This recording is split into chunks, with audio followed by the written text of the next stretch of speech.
High, this is my birthday. সেদিনকে সকালবেলা আমরা দীঘা থেকে বাড়ি ফিরছিলাম, এসেই দেখি মা বাবা এসে গেছে, নীলাও এসে গেছে ফর মাই বার্থডে। সাথে সাথেই শানু নিয়ে এলো খাবার দাবার, আর এখানে মা আমাকে এই ড্রেসটা দিয়েছিল যেটা পরে আমি রেডি হয়েছি। এরপর মা আমাকে খাইয়ে দিল মায়ের বানানো পায়েস। আর আমাদের সেদিনকে যাওয়ার কথা ছিল ফ্যামিলি ডিনারে, তাই আমরা বেরিয়ে পড়েছিলাম, আমি, শানু, মা, বাবা, ভাই, পুচু, নীলা।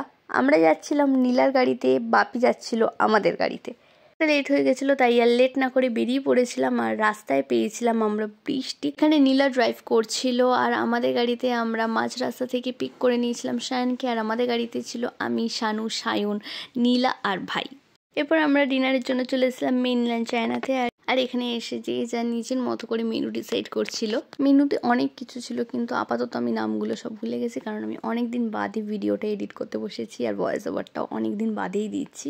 ফার্স্টে আমরা অনেক রকমের স্টার্টার নিয়েছিলাম, তারপরে আমরা মেনু ঠিক করছিলাম যে ডিনারে কী নেওয়া যায়। স্টার্টারকে এত পেট ভর্তি হয়ে গেছিলো যে ডিনারে কিছু ঠিকই করতে পারছিলাম। তারপর একটু নিচে গেলাম পিক ক্লিক করতে।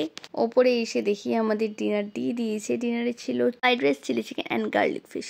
তারপর আমরা খেয়ে দিয়ে ডেজার্ট টেস্ট করে বাড়ি চলে এলাম। আর বাড়িতে এসে আমার অবস্থা এরকম ছিল। দেখা হবে নেক্সট ভ্লগে।